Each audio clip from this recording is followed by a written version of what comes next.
ये voter ID का जो बखेड़ा है ये अभी शुरू हुआ है पिछले 2-3 हफ्तों से। एक बात समझने की है, वोटर आईडी कौन बनाता है?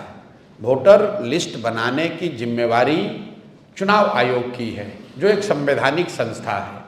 वो हमारे आपके या किसी दल के अधीन नहीं है। हर साल उनका काम है कि जब भी चुनाव हो तो एक संशोधित वोटर लिस्ट बने, उसकी शुद्धता, उसकी स्वच्छता बनाए रखना चुनाव आयोग का काम है। अभी 1.5 वर्ष पहले बिहार में चुनाव हुआ, पूरे देश में चुनाव हुआ। उसी वोटर लिस्ट से देश की पार्लियामेंट का जो सबसे बड़ा सदन है, इस देश का लोकतंत्र का सबसे बड़ा मंदिर है, जिसके जरिए यहाँ के प्रधानमंत्री का चुनाव हुआ है, उसी वोटर लिस्ट से उनका चुनाव हुआ। अब आप बता रहे हैं कि वो वोटर लिस्ट फर्जी है, तो क्या चुनाव आयोग ये स्वीकार करने को तैयार है कि जो पार्लियामेंट का चुनाव हुआ जिसमें मोदी जी प्रधानमंत्री बने, वो वोटर लिस्ट सही नहीं था? क्या वो फर्जी लोगों के वोट से बने? और अगर लोकसभा चुनाव के बाद से फर्जी लोग आ गए, जैसा कि बताया जा रहा है सूत्रों के हवाले से कि नेपाली और बांग्लादेश के बहुत सारे लोग बिहार में वोटर लिस्ट में अपना नाम घुसा लिए हैं या बिहार में आके रह रहे हैं, तो इसका दोष, इसका जवाब भी एनडीए की सरकार को ही देना होगा। क्योंकि लोकसभा चुनाव के बाद बिहार में मोदी जी की और नीतीश जी की ही सरकार है, तो आपने ये कैसे अलाउ किया कि बांग्लादेश से लोग आकर यहाँ रह रहे हैं? आपका प्रशासन क्या कर रहा है? आप अगर नेपाल से लोग आकर बिहार में वोटर लिस्ट में नाम जोड़ रहे हैं, तो बिहार सरकार की पुलिस और प्रशासन क्या कर रहा है?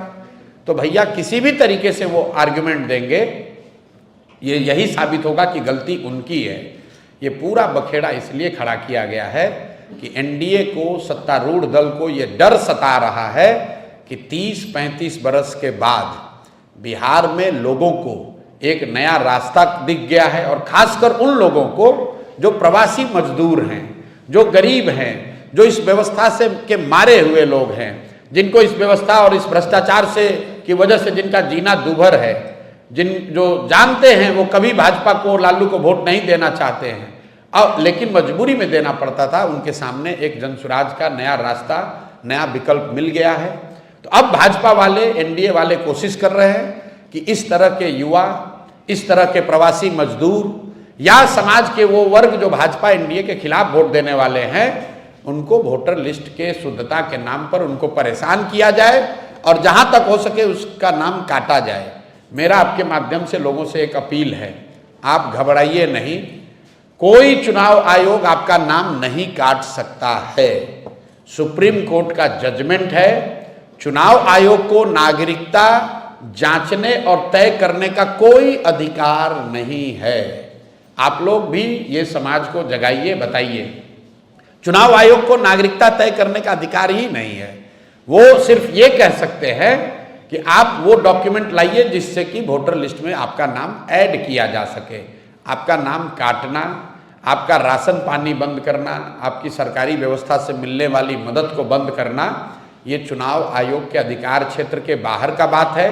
तो थोड़ी परेशानी जरूर हो रही है, लेकिन लोकतंत्र है, इसमें लड़ना ही पड़ेगा, लड़कर लोगों को अपना हक लेना पड़ेगा। और वोट का अधिकार सबसे बड़ा अधिकार है, इसको किसी को नहीं छोड़ना है।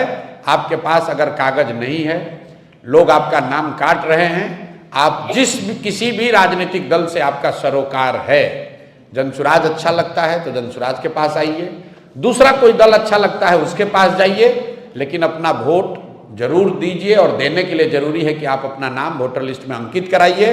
अगर आपकी पूरी क्षमता नहीं है तो जो राजनीतिक दल हैं वो आपकी आवाज़ बनेंगे, आपकी मदद करेंगे।